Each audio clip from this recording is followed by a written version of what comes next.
Many of Milwaukee's unsolved mysteries and legends revolve around Northwestern Mutual.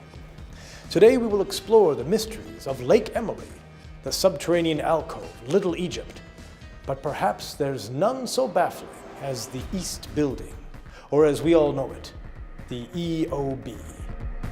In the late 1970s, Northwestern Mutual built an office building on the eastern edge of its home campus in Milwaukee, Wisconsin. For over 30 years, the East Building has served the company well. Then, in late 2011, the company decided it's time to raise the structure. A theory is that the East Building is actually haunted by the ghost of the old North Building that was taken down in 1980. It has been said that elements of the ghostly structure came to settle on the East Building. To dispel the ghostly issue, we turn to Mark Mrozak, Assistant Director of Facility Services.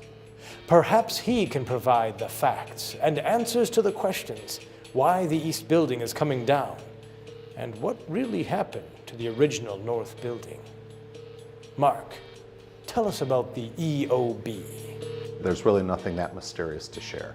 As part of our long-range downtown campus planning efforts, we identified that there were some significant maintenance and modernization issues associated with the East Building that really didn't fit into our long-range campus planning. We've done some short-term maintenance efforts. Most noticeably is the brackets we've installed on the facade on the lower ends of the building. Many buildings around this period, the early 70s, weren't designed with a very long-term effective life. We've learned that other buildings, for example, in our campus, the North Building in Franklin, made accommodations to be able to maintain and modernize the building through its effective life. But with the East Building, there's some rather significant challenges that would be pretty expensive. One of the accommodations that the newer buildings in the campuses have is to bring in large mechanical equipment into the lower levels of the building through access panels. The changes we have planned for the downtown campus will help us create a more efficient, effective, and exciting workplace for the 21st century. From Mark, we learned that this wasn't the first time a building has been raised. The old North Building that was constructed in 1932 was taken down in 1980 after the East Building was built. That building was taken down with a wrecking ball and crane and took over a year to deconstruct. We don't have those type of demolition plans for the East Building. It'll be a much more controlled demolition with a much shorter duration. While the East Building is sure to come down, the next phase is yet to be determined.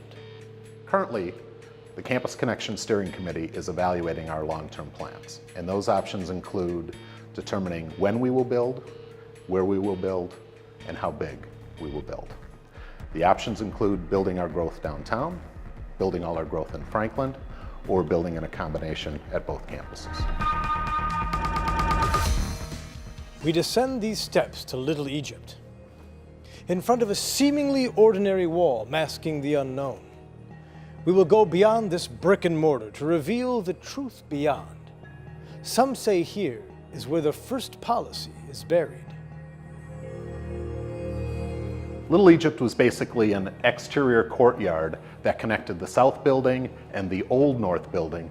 Today, it's located under the South Building atrium, and all that exists is the remainder of this stairwell that led down to the lower courtyard of the North Building. The old North Building was originally an 8-story building when it was built in 1932 and then demoed in 1980. But the 2 lower level basement floors still remain underneath the grassy area behind the South Building atrium. Like Scotland's Loch Ness Monster or the lost continent of Atlantis, Milwaukee, Wisconsin has its Lake Emily.